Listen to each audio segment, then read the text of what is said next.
इस कार्यक्रम के पुण्यार्जक हैं श्री छवि कुमार सेठी, फर्म अमर रोलर, फ्लावर मिल, गोलाघाट रोड, दीमापुर, नागालैंड 797112।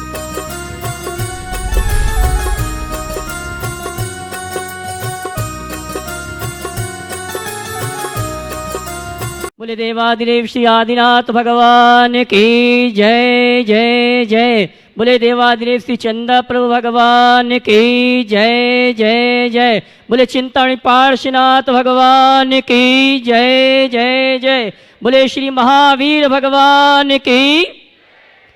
गुणैतन प्रणेता, संघ का समाधान प्रवर्तक, भावना योग प्रवर्तक, बोले परम पूज्य मनीषी 108 प्रमाण सागर जी महाराज की। बोले परम पूज्य मनीषी अरे सागर जी महाराज की।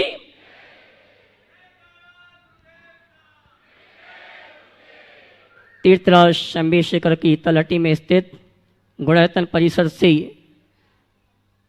आत्म विकास का दिव्य सदन, जैन सिद्धांतों की वैज्ञानिक प्रयोगशाला, जहां बोलेगा समोषण, सत्य और संस्कृति का सजा भव्यतान, कदम मिलाकर चल पड़े धर्म और विज्ञान। ऐसे गुणायतन से हम और आप शंका समाधान का कार्यक्रम प्रारंभ करें। उसके पूर्व पारस चैनल, जिनवाणी चैनल और प्रमाणिक ऐप के माध्यम से जो इस कार्यक्रम को देख और सुन रहे हैं और यहाँ पर उपस्थित समस्त श्रावक श्राविकाओं की उससे परम पूज्य मुनिवर के श्री चरणों में नमन करते हुए विश्व विख्यात टीवी चैनल का कार्यक्रम शंका समाधान का कार्यक्रम हम और आप प्रारंभ करेंगे। दोनों हाथ ऊपर उठा के हाथ जोड़ लें, नमन करेंगे, बोलेंगे हे मुनिवर नमोस्तु, हे गुरुवर नमोस्तु, हे मुनिवर नमोस्तु। आइए हम और आप शंका समाधान का कार्यक्रम प्रारंभ करें। उसके पूर्व मैं उन शुद्धि श्रावकों को आमंत्रित करूंगा जिन्होंने आज गुणायतन का अवलोकन किया, अनुभव केंद्र का अवलोकन किया और देखने के बाद इनके भाव बने गुणायतन से जुड़ने के। ऐसे शुद्धि श्रावकों को सम्मान सहित आमंत्रित करूंगा।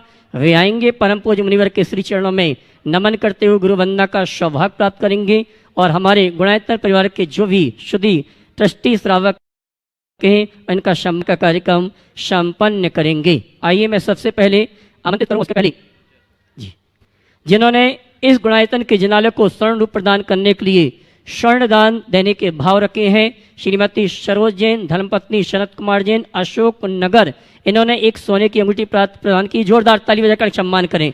चंद्रकांता वंशल, धर्मपत्नी रूपचंद वंशल, लूना वाले, तलवंडी कोटा, इन्होंने स्वर्ण दान देकर गुणायतन को स्वर्ण रूप प्रदान किया है।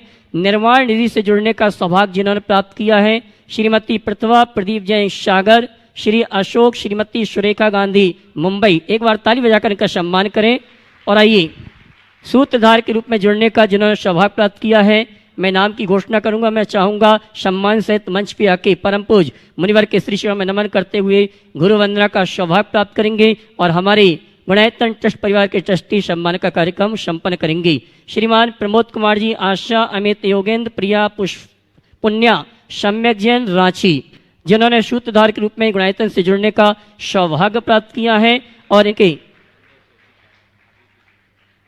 और इनके सम्मान के लिए मैं आमंत्रित करूंगा महावीर प्रसाद जी, सपना सेठी साड़म, संजय सेठी, ये दोनों आएंगे और हमारे सम्मानी प्रमोद कुमार जी परिवार, ऊपर आ जाइए, श्रीफल वहीं रख दें। संजय सेठी आ जाएंगे साड़म, हमारे सम्मानी सूत्रधार का सम्मान करने के लिए। और मैं चाहूंगा इन्होंने जो भाव व्यक्त किए हैं उनकी अनुमोदना में आपकी तालियां तो बजनी चाहिए।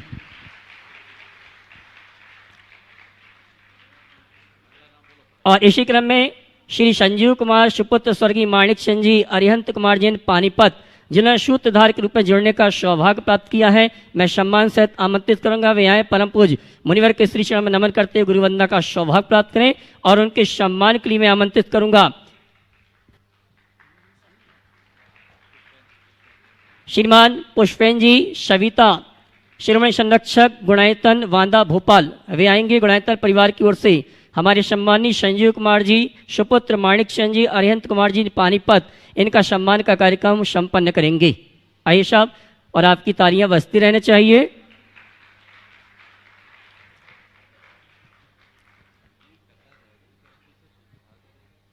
सूत्रधार के रूप में जुड़ने का सौभाग्य प्राप्त किया है और मुनिवर के आशीर्वाद की प्रतीक्षा में है कि हे मुनिवर आपका आशीर्वाद हमें प्राप्त हो, तो हम गुणायतन ट्रस्टी के रूप में भी गुणायतन से जुड़ने का अवसर सौभाग्य प्राप्त करना चाहते हैं। और आइए अगले गुणायतन ट्रस्टी के रूप में जुड़ने का जिन्होंने सौभाग्य प्राप्त किया है मैं सम्मान सहित आमंत्रित करूंगा श्रीमान शांति प्रकाश जी, श्रीमती नीरा संचित यूएस जैन दिल्ली, जिन्होंने गुणायतन ट्रस्टी के रूप में जुड़ने का सौभाग्य प्राप्त किया है। जोरदार ताली बजाकर इनका सम्मान करें। और इनके सम्मान के लिए मैं आमंत्रित करूंगा हमारे कपूर चंद जी कोटा, वे आएंगे और हमारी गुणायतन ट्रस्ट से जुड़ने वाले श्रीमान शांति प्रकाश जी दिल्ली, उनका सम्मान का कार्यक्रम संपन्न करेंगे। और इनके साथ मैं आमंत्रित करूंगा गुणायतन के कोषाध्यक्ष श्रीमान एनएल जैन साहब, ये दोनों शांति प्रकाश जी दिल्ली, उनका सम्मान का कार्यक्रम संपन्न करेंगे, जिन्हें गुणायतन से गुणायतन ट्रस्टी के रूप में जुड़ने का अवसर प्राप्त हुआ है। इसी क्रम में निर्माण निधि से गुणायतन ट्रस्टी बनने का जिन्होंने अवसर सौभाग्य प्राप्त किया है श्री वादामीलाल, मगनलाल, गिरीश चंद, अनीता, तीर्थ सहाय, नौगांव बांसवाड़ा, जिन्होंने नौगामा बांसवाड़ा, जिन्होंने पहले निर्माण निधि के रूप में जुड़े थे, अब गुणायतन के ट्रस्टी बनने का अवसर सौभाग्य प्राप्त किया है। मैं सम्मान सहित आमंत्रित करूंगा, वे आए परम पूज्य मुनिवर के श्री चरण में नमन करते हुए गुरुवंदना का सौभाग्य प्राप्त करेंगे। और उनके सम्मान के लिए मैं आमंत्रित करूंगा आशित अर्चना, गुणायतन ट्रस्टी कोलकाता, और श्रीमान एनएल जैन साहब, कोषाध्यक्ष गुणायतन, श्रीमान वादामीलाल जी, नौगामा बांसवाड़ा। इसी क्रम में सूत्रधार के रूप में जिन्होंने जुड़ने का सौभाग्य प्राप्त किया है श्रीमान गौरव, श्रीमती अंजलि, आरव, अपूर्व।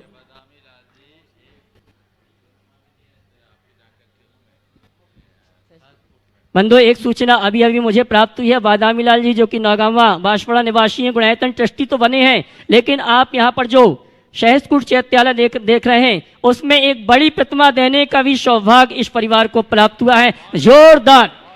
और मैं ये कहना चाहूंगा, ये ऑनलाइन गुणायतन ट्रस्टी बने थे, ऑनलाइन बड़ी प्रतिमा देने का अवसर प्राप्त किया है। सूत्रधार के रूप में श्रीमान गौरव, श्रीमती अंजलि, आरव, अपूर्व जैन, राघवगढ़, गुना, अगर उपस्थित हैं तो वे आए, परम पूज्य मुनिवर के श्री चरणों में नमन करते हुए गुरुवंदना का सौभाग्य प्राप्त करेंगे। और इनके सम्मान के लिए मैं आमंत्रित करूंगा हमारे गुणायतन के कोषाध्यक्ष श्रीमान एनएल जैन साहब। और इसी क्रम में आज दो परिवार और हैं जिन्होंने गुणायतन में गुणायतन ट्रस्टी के रूप में जुड़ने का अवसर सौभाग्य प्राप्त हुआ है। मैं कहना चाहूँगा, लोगों को मौका मिलता है तो अपने आप सहजता से गुणायतन से जुड़ते जा रहे हैं। श्री गौरव जैन, अंजलि, आरव, अपूर्व, राघवगढ़, गुना, इनके सम्मान के लिए श्रीमान एनएल जैन साहब। और आइए गुणायतन ट्रस्टी के रूप में जिन्होंने गुणायतन से जुड़ने का अवसर सौभाग्य प्राप्त किया है श्री रमेश कुमार, जवेर चंद, श्रीमती बबीता करण, जैनम जैन, मुंबई। चलिए अगले ट्रस्टी के रूप में मैं आमंत्रित करूंगा श्रीमान अनुराग कुमार जी, सुभाष चंद जी, संजीव कुमार, श्रीमती रेखा जैन, आरोह जैन, भव्या जैन, अहमदाबाद, जिन्होंने इस गुणायतन से गुणायतन ट्रस्टी के रूप में जुड़ने का सौभाग्य प्राप्त किया है। पूरे परिवार को आमंत्रित करूंगा, वे आए परम पूज्य मुनिवर के श्री चरण में नमन। और इनके सम्मान के लिए मैं आमंत्रित करूंगा गुणायतन ट्रस्टी कोलकाता निवासी अशित अर्चना वेनाडा। आइए अनुराग जी का सम्मान करने के लिए, उनके परिवार की श्राविकाओं का सम्मान करने के लिए शीघ्र जावे रमेश सिंह जी। और आइए बंधु, संघ का समाधान का कार्यक्रम हम और आप प्रारंभ करें। उसके पहले आप सभी के लिए सूचना है कि आगामी 1 नवंबर से 8 नवंबर तक परम पूज्य मुनिवर के युगल मुनिराज के सानिध्य में तीर्थराज संबेश्वर की तलटी में सिद्धों की आराधना 48 मंडली सिद्ध चक्र महामंडल विधान के माध्यम से प्रारंभ होगी।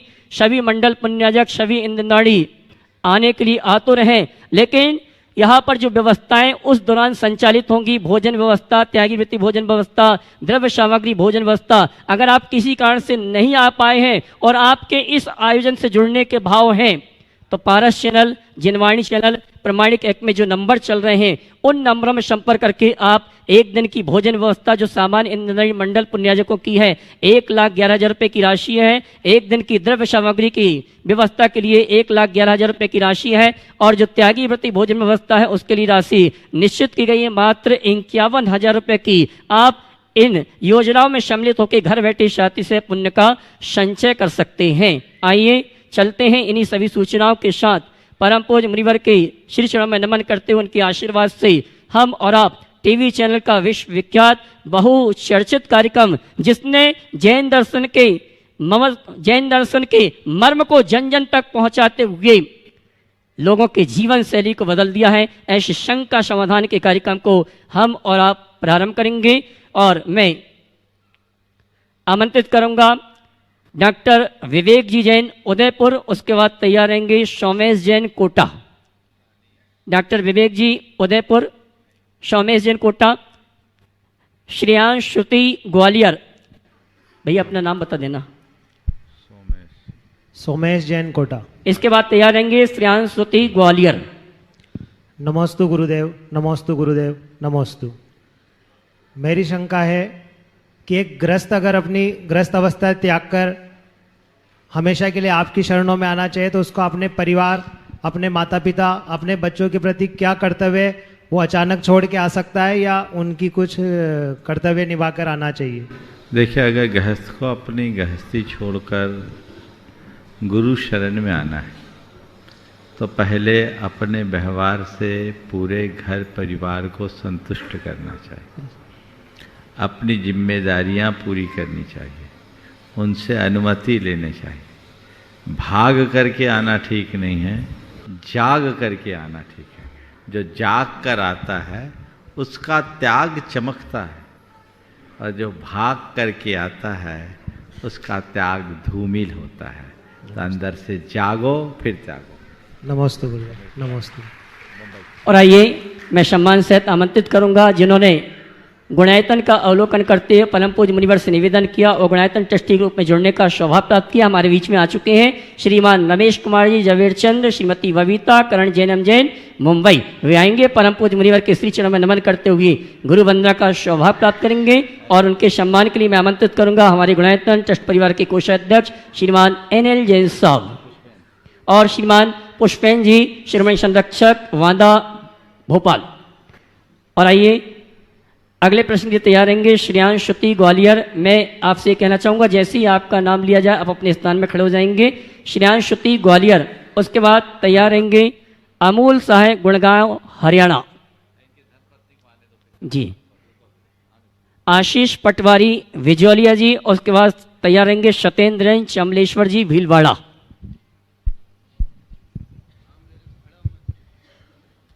नमोस्तु गुरुवर।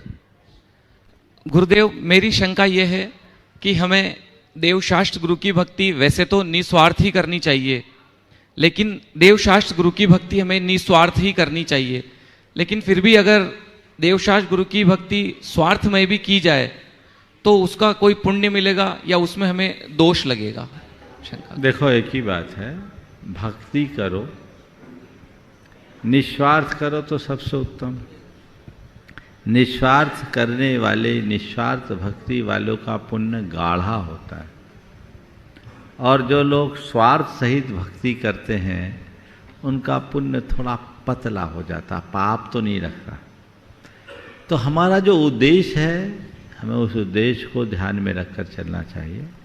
सदैव एक बात का स्मरण रखें, पेड़ के नीचे जाकर छाया मांगने की बात क्या है? हम जब पेड़ के नीचे आए तो छाया अपने आप बरसेगी, पर जो नादान किस्म के लोग होते हैं उनका मन नहीं मानता, वो पेड़ के नीचे आकर के भी छाया ही मांगते हैं। जब समय आएगा वो भी सुधरेगा। सत्येंद्र जैन चमलेश्वर जी भीलवाड़ा। उसके बाद तैयार रहेंगे अमूल सहाय गुड़गांव हरियाणा। नमोस्तु गुरुवर। मैं अतिशय क्षेत्र चमलेश्वर जी से लगभग 72 गांव लगते हैं महाराज जी। सभी की ओर से आपको नमोस्तु करते हुए प्रार्थना कर रहा हूं सभी की ओर से कि आपके श्री चरण चमलेश्वर जी में पढ़ें तो हम सबका अहोभाग्य होगा। महाराज जी, मेरी शंका ये है, हम यात्रा करने जाते हैं, जहाँ तक हम पारसनाथ भगवान की टोंक तक पहुँचते हैं तो हमारे अंदर ललक रहती है कि अब वो टोंक आएगी, अब अगली टोंक आएगी, लेकिन पारसनाथ की टोंक पे पहुँचने के बाद ऐसे लगता कि सब कुछ यहाँ मिल गया। और जैसे नीचे उतरते हैं तो नहीं चाहते हुए, आज जो जितनी ताकत है लोगों के अंदर, नहीं चाहते हुए भी महाराज जी ऐसे आता कि बाइक से नीचे चले जाएं या डोली कर लें। तो महाराज जी, बाइक से आने में पुण्य क्षय होगा या भावना पूरी है महाराज जी?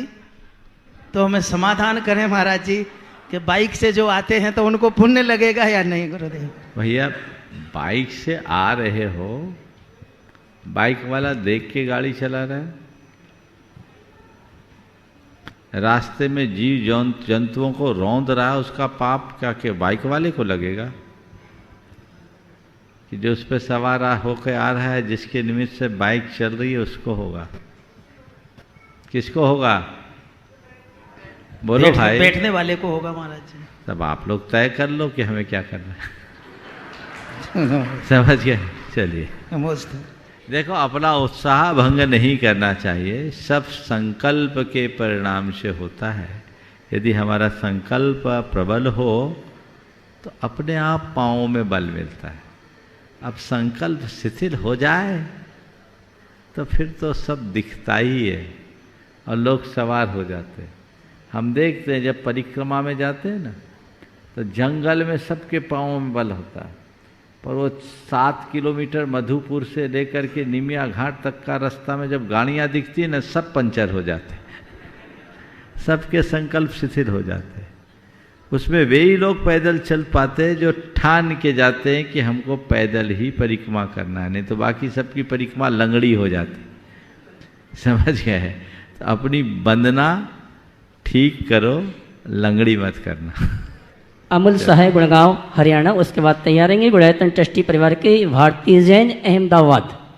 महाराज जी के चरणों में कोटि कोटि नमन। महाराज जी, जैन धर्म के अनुसार वास्तु शास्त्र का क्या महत्व है? अगर महत्व है तो क्या किसी घर या दुकान को किसी वास्तु मेथड से हम उसको ठीक कर सकते हैं? और दूसरी चीज़ है कि काफ़ी वास्तु एक्सपर्ट कहते हैं कि आप इसकी दिशा बदलो या रंग कलर बदलो तो ये ठीक करेगा, तो क्या ऐसा कुछ होता भी है? तो ये मेरा एक क्वेश्चन ये है। और दूसरा क्वेश्चन ये है कि अगर कोई इंसान डिप्रेशन से पीड़ित है, रात को सोने से पहले या कोई भी चीज़ की शुरुआत करने से पहले नेगेटिव थॉट्स आते हैं, तो इस चीज़ को कैसे वो दूर कर सकता है? देखो, वास्तु के संदर्भ में मैंने अनेक बार अपना मार्गदर्शन दिया है, पर चूंकि ये सवाल ऐसा है कि प्रायः उठता रहता है, इसलिए बीच बीच में मुझे इसका उत्तर दोहराना भी पड़ता है। देखिए, वास्तु कुछ नहीं है ये कहना ठीक नहीं है, पर वास्तु ही सब कुछ है ये मानना भी ठीक नहीं। वास्तु को मानिए, पर वास्तु का हवा अपने दिमाग पर मत होने दीजिए। समझ गए? एक बात सदैव ध्यान रखिए कि हमारे जीवन की व्यवस्था द्रव्य क्षेत्र काल भाव के अनुसार चलती है। वास्तु की शुद्धि आपने की तो वह केवल क्षेत्र की शुद्धि है। क्षेत्र की शुद्धि के साथ द्रव्य काल भाव भी तो जुड़ता है। अगर आप खूब अच्छे से वास्तु के अनुरूप अपना निर्माण कर लिए, लेकिन आपके कर्म की परिणति अच्छी नहीं है, तो वास्तु क्या करेगा? समझ गए? उसी घर में लोग फले फूले तब वास्तु का दोष नहीं था, और कोई व्यक्ति कोई चूक कर गया, थोड़ा नुकसान होने लगा, डाउनफॉल हो गया, तो वास्तु का दोष आने लगा। समझ गए? ऐसा एकांत नहीं है। तो केवल वास्तु की रट लगाने की जगह वास्तविकता को पहचानो। समझे? और वास्तु के संदर्भ में एक सलाह मैं देना चाहूँगा कि किसी भी व्यक्ति से वास्तु के विषय में सलाह तभी मांगना जब पूरा मिटा के बनाने की मानसिकता हो।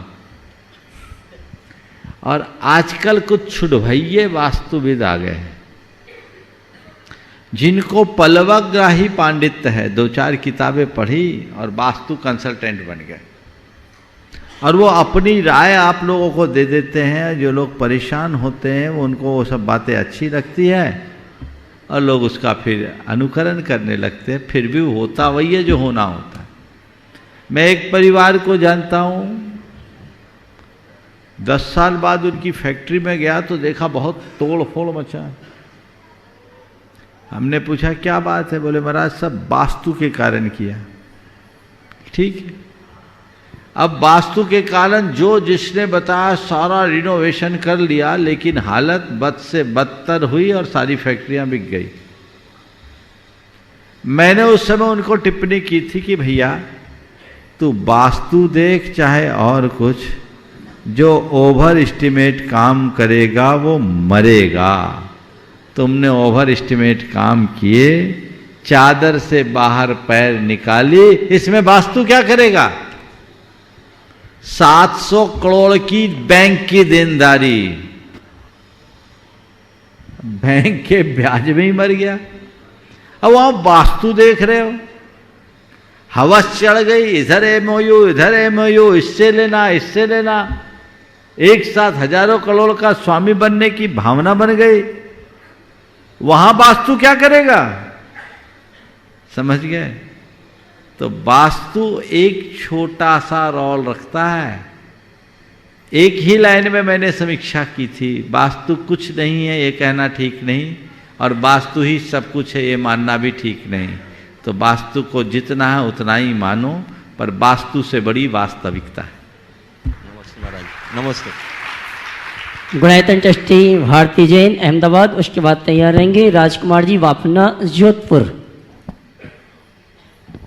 हेलो, नमोस्तु महाराज जी, नमोस्तु महाराज जी, नमोस्तु महाराज जी। हम अहमदाबाद गुजरात से हैं। वहाँ निर्णय नगर मंदिर है, मतलब, लेकिन वहाँ क्या 40 साल पुराना मंदिर है।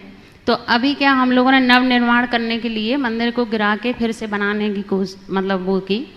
तो फिर उसमें क्या है, अन्न कास्ट हैं साइड में दोनों, तो वहाँ मतलब बहुत ज़्यादा मतलब वो लोग अड़चन कर रहे हैं। तो 2 साल से तो काम कोरोना के वजह से बंद था, 3 साल से पेंडिंग पड़ा है, काम बन नहीं पा रहा है। तो जैसे हमारे गृहस्थ जीवन में कोई काम नहीं बनते तो हम कहते हैं हमारे ऐसे कर्म होंगे जो हमने, तो मंदिर के तो कोई कर्म नहीं है। तो हमारी समाज के ऐसे कौन से मतलब कर्म है जो मंदिर में वो आ रहा है, मतलब सब कुछ कर लिया हम लोगों ने। देखिए एक उक्ति है, श्रेयांसी बहु विघ्नानि, अच्छे कार्यों में विघ्न बाधाएं आती है। मंदिर के निर्माण में आगत इस विघ्न को विघ्न न मानिए, अपने धैर्य और श्रद्धा की परीक्षा मानिए। लगे रहिए, कुछ पेंच फंसा है, निकलेगा, भावना भाइये। और ये सोचिए आज नहीं कल होगा, बहुत जगह ऐसा होता है। कुछ ऐसे विघ्न संतोषी लोग होते हैं जिनको ये सब चीज़ें पसंद नहीं होती, वो कानूनी पेचीदगियों का फायदा उठाते हैं और धार्मिक कार्यों में भी व्यवधान करते हैं। ये विघ्न है, आप सबके सामूहिक अंतराय का कारण है। पर मैं आपसे इतना ही कहूँगा, मंदिर के निर्माण को भले कोई कानूनी जटिलता से रोक दे, पर आपकी श्रद्धा को कोई नहीं रोक सकता, उसे बनाए रखें। और पूरे अपने समाज के लोगों से कहिए कि वे इसी तरह से जुड़े रहे, उत्साह वर्धन करते रहे। दर्शन पूजन तो हो ही रहा है, जब वक्त आएगा तो मंदिर भी भव्य बन जाएगा। श्रीमान राजकुमार जी वापना जोधपुर, उसके बाद तैयार रहेंगे सुरेश जी मुंबई। नमस्ते महाराज जी।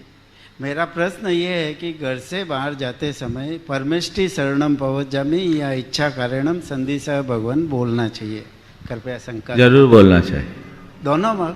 दोनों में अगर दोनों बोल दे तो सबसे अच्छा है, एक बोले तो परमेष्टि शरण। बहुत सुंदर। सुरेश जी मुंबई, उसके बाद तैयार रहेंगे शुद्धात्म जैन कोटा। नहीं है सुरेश जी। सुरेश जी मुंबई नहीं है। विश्व जैन संगठन दिल्ली से जो भी ग्रुप आया है, एक साथ खड़े हो जाएंगे। श्रीमान प्रदीप जी अपना क्वेश्चन नाम- करेंगे और सभी खड़े हो जाएं एक साथ। अपना नाम बोल देना। शुद्धात्म जैन। नमोस्तु महाराज जी। महाराज जी, मेरा प्रश्न ये है कि किसी भी कार्य को करने के लिए उसमें क्रिया और अभिप्राय का क्या रोल है? किसकी ज्यादा इंपॉर्टेंस है दोनों में से, क्रिया या अभिप्राय? किसी माँ को अपने बच्चे को दूध पिलाते देखा है? जी बिल्कुल। कई बार देखा होगा, माँ बच्चे को दूध पिलाती है, बच्चा उसको बार बार उगल देता है, नहीं पीना चाहता है, तो माँ क्या करती है, मुंह में दूध लगाती है और नाक दबा देती है। नाक दबाती है, तुम्हारी भी दवाई होगी पर तुम्हें याद नहीं, पर दबाते हुए देखा है। अब माँ की क्रिया कैसी है? किसी की नाक दबाना अच्छी बात है? नहीं। पर उसका अभिप्राय क्या है? अभिप्राय अच्छा है। समझ में आ गया है? बस क्रिया और अभिप्राय के विषय में समझना है तो उदाहरण सामने रखना, ज्यादा बोलने की जरूरत मुझे नहीं लगती। क्रिया से महत्वपूर्ण हमारा दृष्टिकोण है। हम क्या कर रहे हैं ये महत्वपूर्ण नहीं, हमारा उद्देश्य क्या है ये महत्वपूर्ण। समझ गए? उद्देश्य, मां उसे दूध पिलाना चाह रही है ताकि बच्चे को पोषण मिलता रहे, इसलिए मां ऐसा कर रही। अब वो पोषण नहीं मिल पाए, उपाय क्या है? बच्चे को किसी न किसी तरीके से तो पिलाना ही है ना। तो किसी के हित की इच्छा से यदि हम कहीं कठोर होते हैं तो उस कठोरता में भी माधुर्य ये समझना चाहिए। समझ गए? नमोस्तु महाराज। विश्व जैन संगठन के सभी यात्री दिल्ली से और उनकी ओर से प्रश्न करेंगे श्रीमान प्रदीप जी जैन, और अगले प्रश्न के तैयार रहेंगे डॉक्टर विवेक जी उदयपुर।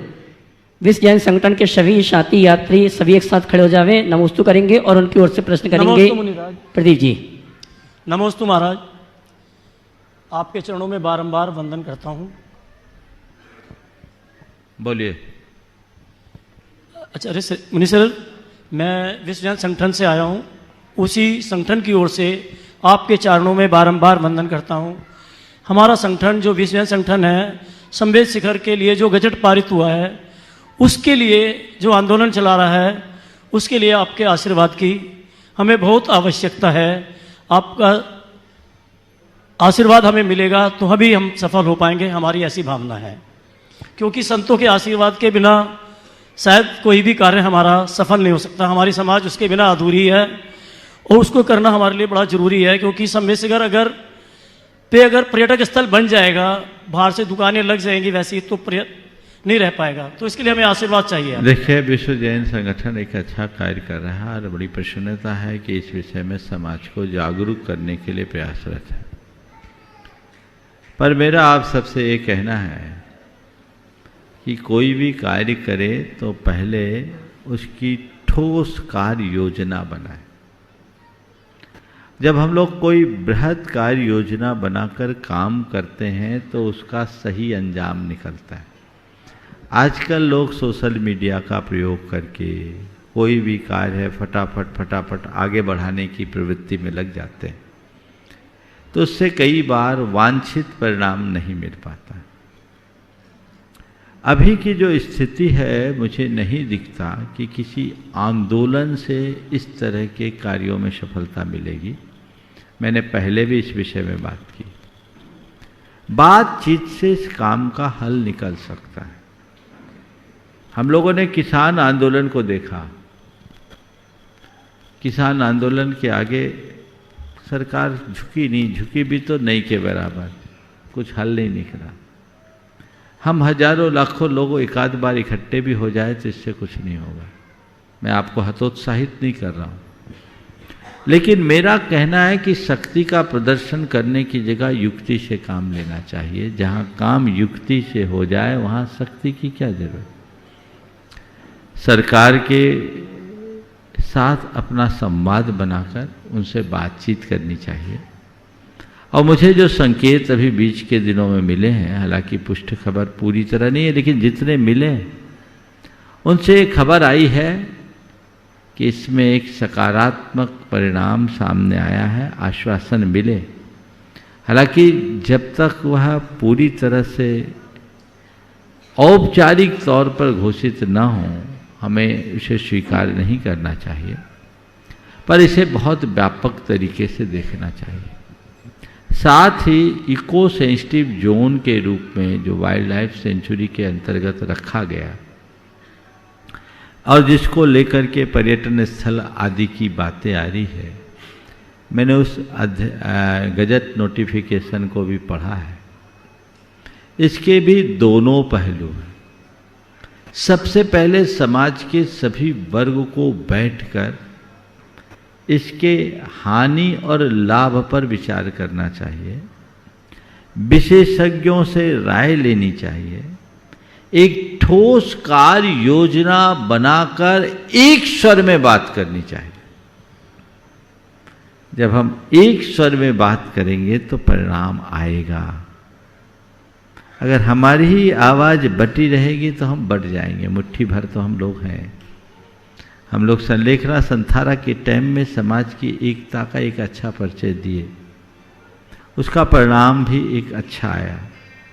इसी दिशा में हमें सम्मेद शिखर, वो तो हमारी आन बान शान है, इसकी सुरक्षा के लिए तो प्राण अर्पित करने की भी नौबत आए तो हमें तत्पर रहना चाहिए, उसमें सोचना नहीं चाहिए। लेकिन पहले सही कार्य योजना बनाएं, ठोस दिशा में हम पहल करें तो परिणाम अच्छा आएगा। आपने मंच से सीधा सीधा सवाल उठाया है, मुझसे अलग से चर्चा करके उठाते तो शायद ज़्यादा अच्छा होता। इसलिए मैं अभी इस बात को इस मंच पे ज़्यादा न बढ़ाकर आपसे यही कहना चाहूँगा कि इस पर मंथन होने दीजिए। 2 दिन पहले ही हमारे समाज के ही कुछ एक वरिष्ठ सदस्य के माध्यम से हमारे पास समाचार आया, वो मंत्रालय स्तर पर बातचीत कर रहे हैं। बहुत दिन से चल रही है वार्ता। मैंने भी कुछ लोगों को उसमें प्रेरित किया और उस दिशा में आगे बढ़े। आश्वासन मिला है, ये आश्वासन क्रियान्वित हो और एक बार उस गजट नोटिफिकेशन की सही समीक्षा हो, ताकि हमारा एक ही लक्ष्य है, हमारे तीर्थ का संरक्षण। तो जिस भांति हमारा तीर्थ संरक्षित हो, हमें वो कार्य करना चाहिए। डॉक्टर विवेक जी उदयपुर, उसके बाद आपकी और जो बात हो मुझसे अलग से बात कर लेना। मैं विश्व जैन संगठन के अभियान को रोकने की बात नहीं कर रहा हूँ, पर मैं चाहता हूँ कि किसी भी तरीके का जब हम बृहद अभियान चलाते हैं तो समाज में एक संवाद होना चाहिए, एक राय बननी चाहिए। फिर हम लोग कोई काम करेंगे तो सब लगेंगे। समझ गए ना? चलिए, बहुत बढ़िया। डॉक्टर विवेक जी उदयपुर, उसके बाद तैयार रहेंगे गुणायतन ट्रस्टी संतोष जी विलेरा सागर। नमोस्तु महाराज जी, मेरे और मेरे परिवार की तरफ से त्रिवार नमोस्तु। मेरा प्रश्न यह है कि हमें जानने देखने से ही सम्यक दर्शन की प्राप्ति होती है, तो इस बात का आशय क्या है महाराज जी? ये चीज़ समझ में नहीं आती। किसने कहा कि जानने देखने से सम्यक दर्शन की प्राप्ति होती? कहाँ पढ़ लिया? बहुत बार प्रवचनों में सुना है। हाँ, तो प्रवचनों में सुना है तो शायद अधूरी बात सुनी होगी। समझ गए? बीत राग सम्यक दृष्टि केवल जानना देखता है, पर जानने देखने से सम्यक दर्शन नहीं होता। आत्मा को जानने से सम्यक दर्शन। क्या बोला? आत्मा को जानने देखने। तो अपने आप को जानो ना, पहचानो मैं कौन हूँ। सम्यक दर्शन का मतलब क्या? अपनी आप की पहचान। तो जब तक अपने आप को पहचानोगे नहीं तो सम्यक दर्शन कैसे होगा? हम अपने आप को भूल बैठे हैं। इसलिए जिस दिन अपने आप को जानेंगे, अपने आप को जाने लेना ही सम्यक दर्शन है। चलिए, श्रीमान संतोष जी बिलहरा ट्रस्टी गुणायतन सागर, उसके बाद आरओजी जैन गुना ट्रस्टी गुणायतन। आरवी जैन गुना नहीं, संतोष जी हैं। श्रीमान सुरेंद्र कुमार जी जैन कुचामन सिटी, जिनका सुपुत्र टीवी पर कार्यक्रम देखता है और गुणायतन को देखता, उसके भाव हुए हैं। एक गुल्लक लेके आया है, अपने परिवार की ओर से गुणायतन में देने का ये अवसर प्राप्त करें। जोरदार ताली बजाकर इनका सम्मान करें। आगे आ जावे। सवाल वहीं से करें। सुरेंद्र कुमार जी वहीं से प्रश्न करेंगे। उसके बाद तैयार रहेंगी श्रीमती ज्योति पहाड़ी। नमोस्तु गुरुदेव, नमोस्तु गुरुदेव, नमोस्तु गुरुदेव। ये गुल्लक बच्चों ने इकट्ठा किया था, इसने भी, पर हमारी इच्छा ये थी कि जब साक्षात दर्शन होंगे गुरुदेव के तभी वो मंदिर में हम या गुरुदेव के चरणों में चढ़ाएंगे। और महाराज जी मेरी शंका एक थी कि एक बात कही जाती है कि बच्चों को पहली बार अभिषेक जब करना है तो कुछ 8 साल की एज में करना चाहिए, तो उसमें शंका ये थी कि 8वां साल लगते ही कर सकता है बच्चा अभिषेक प्रथम, या 8 साल कंप्लीट होने के बाद? 8 साल पूर्ण होने के बाद। हाँ, और दूसरा इसका कुछ लॉजिक है 8 साल का, क्योंकि बच्चा तो 8 साल के बाद 8 साल होने पर ही वह सम्यक दर्शन की योग्यता पा सकता है। 8 साल का होने में ही वो 8 कर्म को काटने की सामर्थ्य पा सकता है, इसलिए उसको 8 साल में देते हैं। नमोस्तु गुरुदेव, नमोस्तु गुरुदेव, नमोस्तु गुरुदेव। श्रीमती ज्योति जैन पहाड़ी और इसके बाद तैयार रहेंगे नवीचंद्र सोनाली जैन करेली।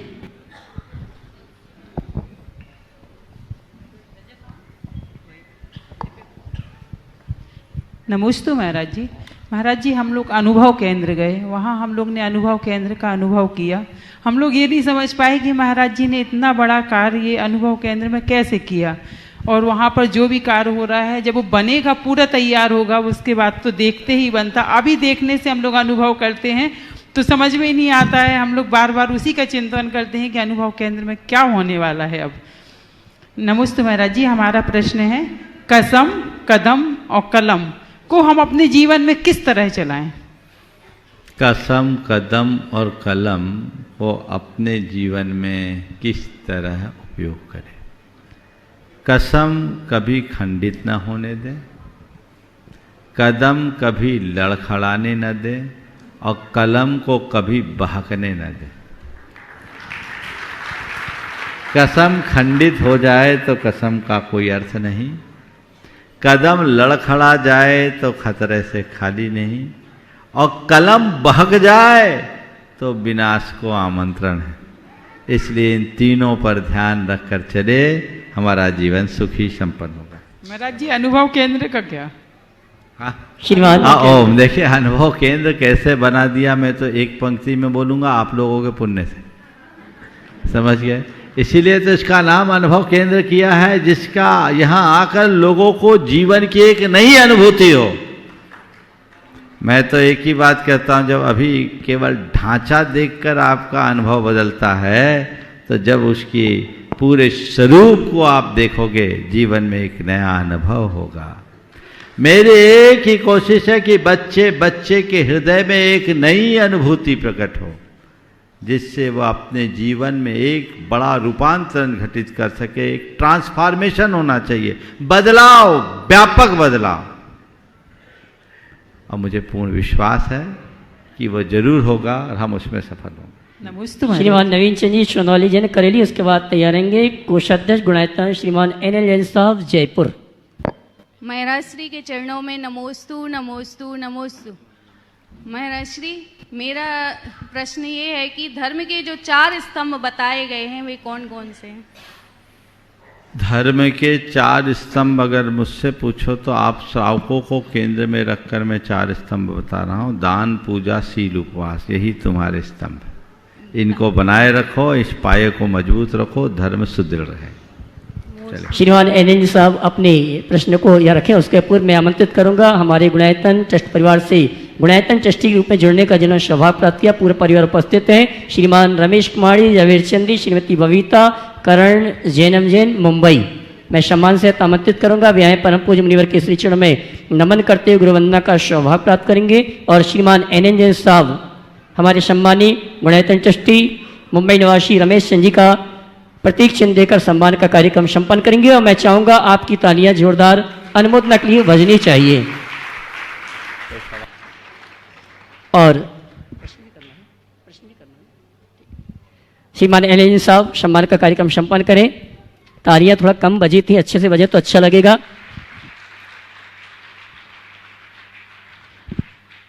और आइए अगले प्रश्न के रूप में श्रीमान NL जैन साहब कोषाध्यक्ष गुणायतन जयपुर, उसके बाद तैयार रहेंगी प्रियांशी जैन शिवपुरी।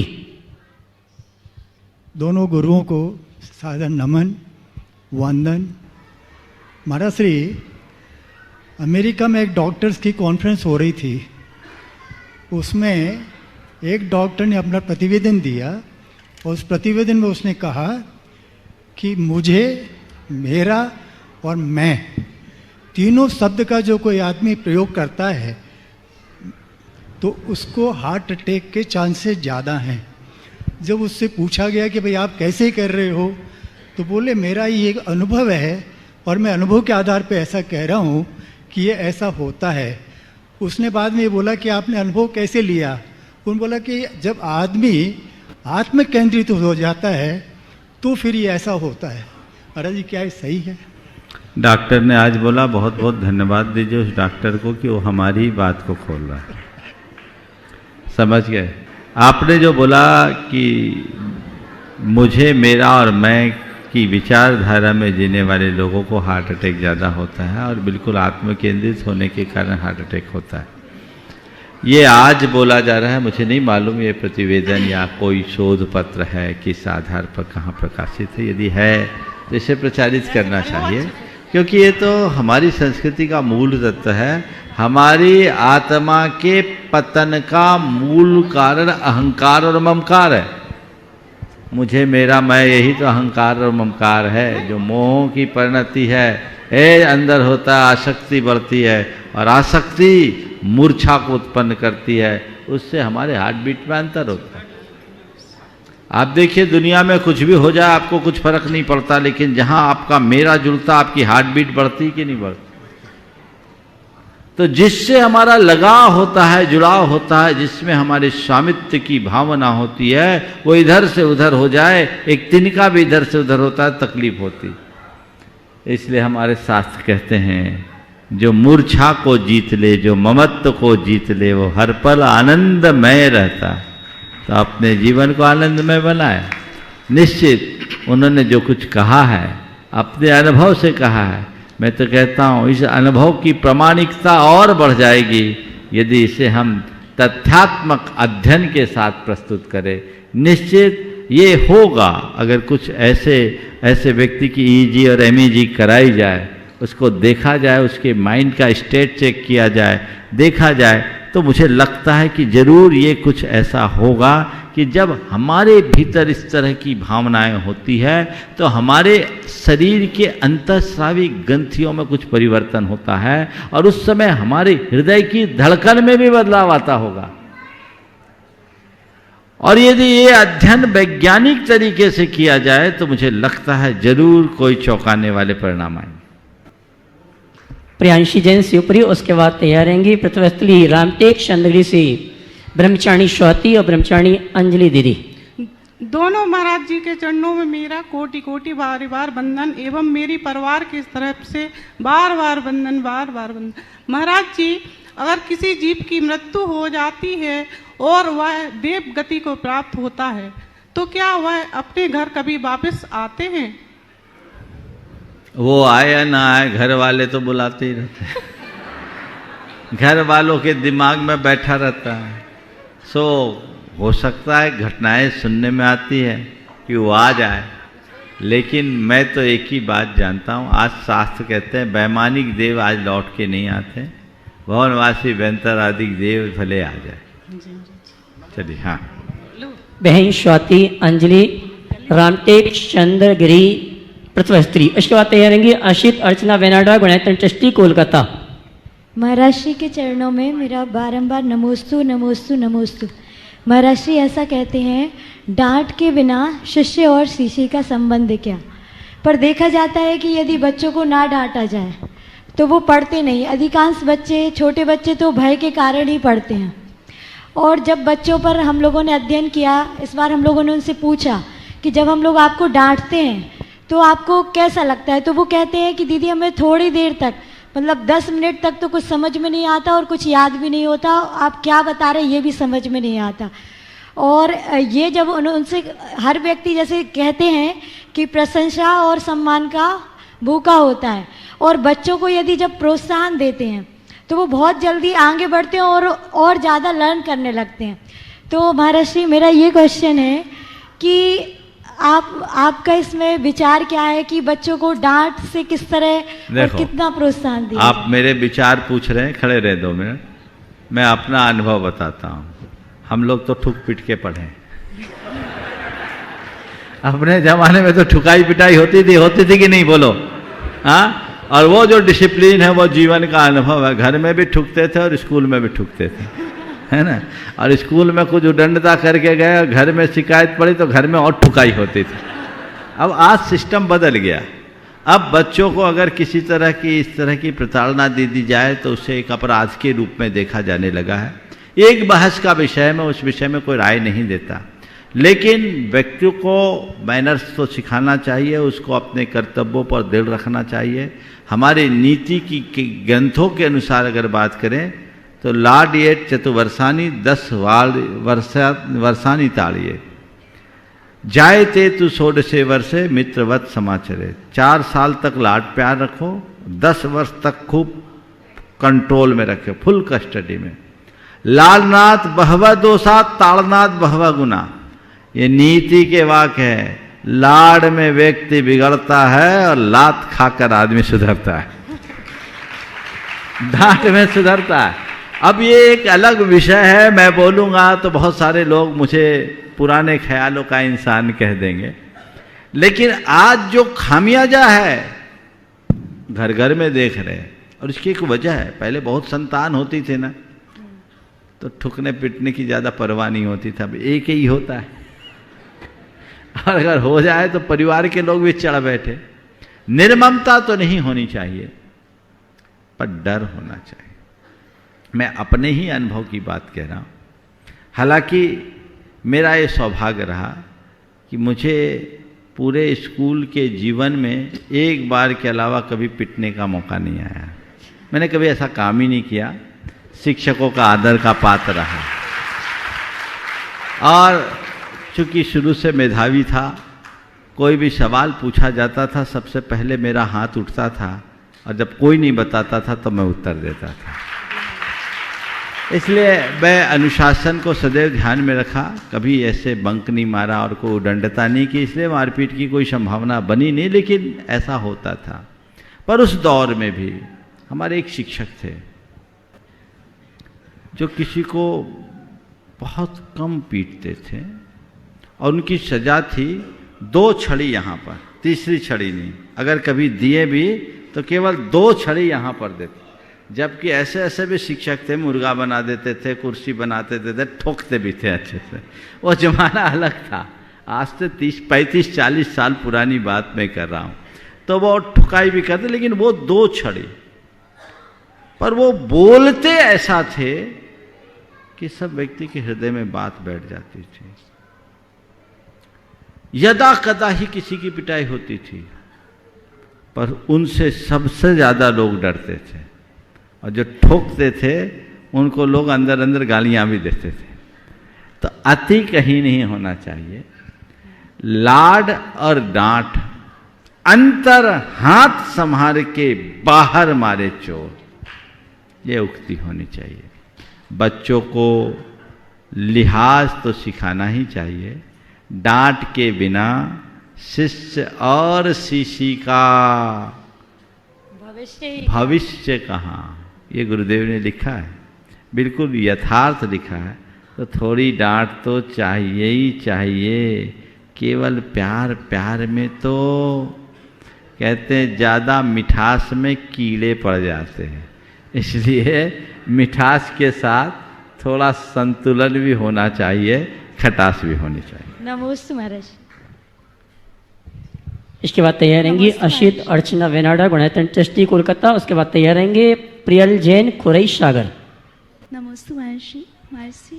और मोक्ष मार्ग में बढ़ने के लिए विनय, वैयावृत्ति और वात्सल्य बहुत कंपलसरी है। तो इन तीनों गुणों को हम बढ़ाने के लिए क्या करें जिससे हम अपने मोक्ष मार्ग को प्रशस्त कर सकें? बहुत अच्छा भाव प्रकट किया है। मोक्ष मार्ग में विनय, वैयावृत्ति और वात्सल्य, ये तीनों बहुत महत्वपूर्ण हैं। और इन तीनों को बढ़ाए रखने के लिए हम क्या करें? हम जिनके मध्य रहते हैं उनके गुणों की प्रति दृष्टि रखें, सेवा भाव अपने अंदर उत्तरोत्तर बढ़ाते रहें। गुणानुरागी दृष्टि होगी तो हमारा अपने आप सामने वाले के प्रति लगाव होगा, हम विनय भी करेंगे, और हमारे अंदर सेवा का भाव होगा तो स्नेह वात्सल्य अपने आप बढ़ेगा। ये दोनों चीज़ें ध्यान रखें। अशित अर्चना बेनाडा गुणायतन ट्रस्टी कोलकाता अपने प्रश्न को रखें। उसके पूर्व में सभी आदिनाथ यात्रा संघ पानीपत से जो भी श्रावक श्राविकाएं अपने स्थान पर खड़े होकर परम पूज्य मुनिवर के श्री चरण में नमन करते हुए आशीर्वाद प्राप्त करेंगे। इसी क्रम में कोटा दिगंबर जैन समाज जो समूह आया ये सभी खड़े होकर परम पूज्य मुनिवर के श्री चरण में नमन करते हुए आशीर्वाद प्राप्त करेंगे। बारी बारी से हाँ बोलिए। नमोस्तु महाराज जी। महाराज जी अभी आपका प्रवचन श्रृंखला कुरल काव्य पर हो रहा है जो कि बहुत ही प्रेरणादायक है। कभी कभी लगता है महाराज जी कि आप मेरे लिए ही प्रवचन कर रहे हैं। जो दोष आप दिखाते हैं हम सबको तो लगता है कि सारे दोष मेरे अंदर ही है, फिर आप कुरल काव्य से उसको इतना सुंदर तरीक़ा से समझाते हैं कि लगता है कि इसको अपनाए तो जीवन सुधर जाए।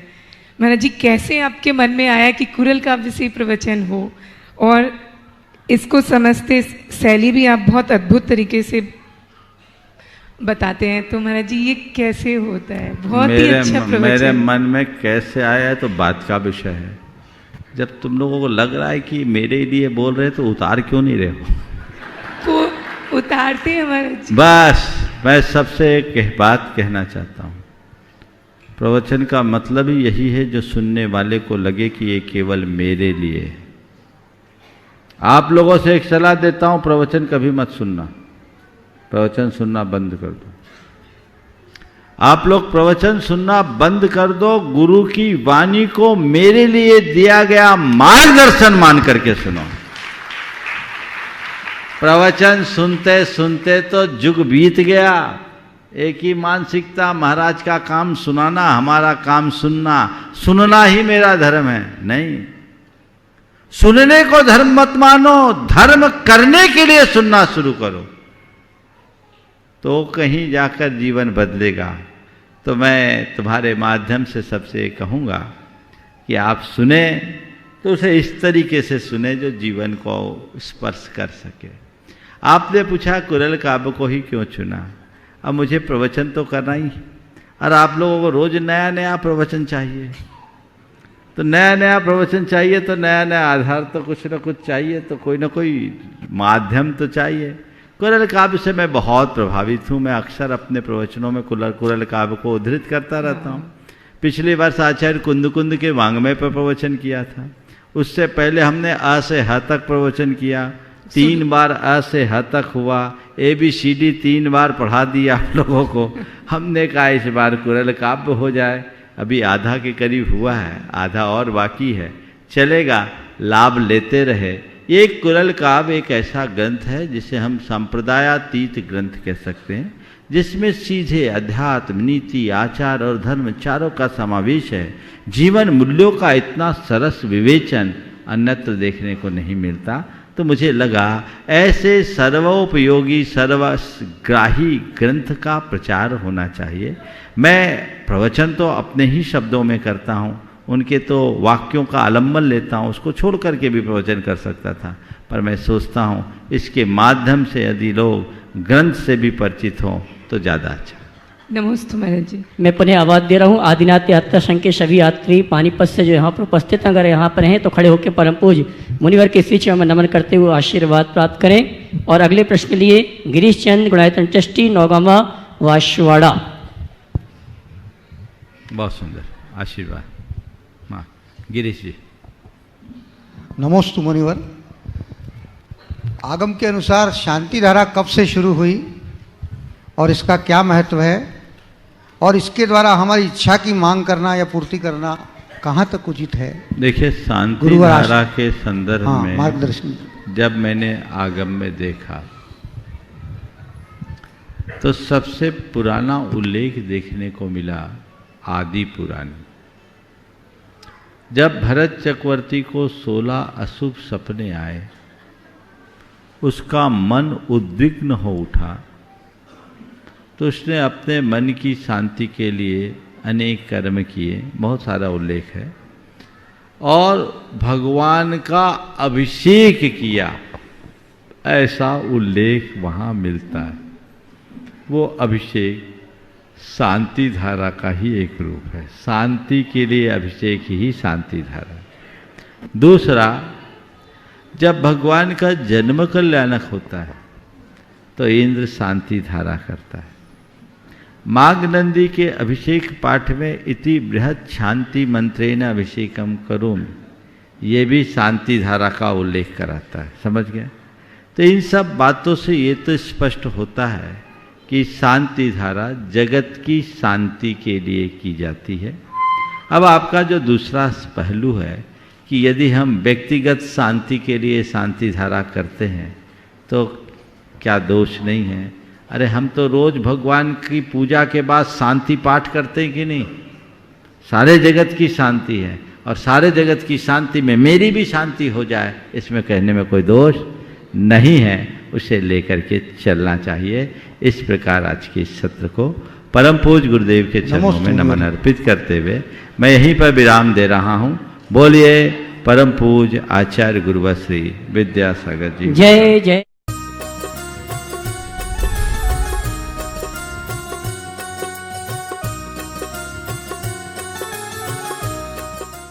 इस कार्यक्रम के पुण्यार्जक थे श्री छवि कुमार सेठी, फर्म अमर रोलर, फ्लावर मिल, गोलाघाट रोड, दीमापुर, नागालैंड 797112।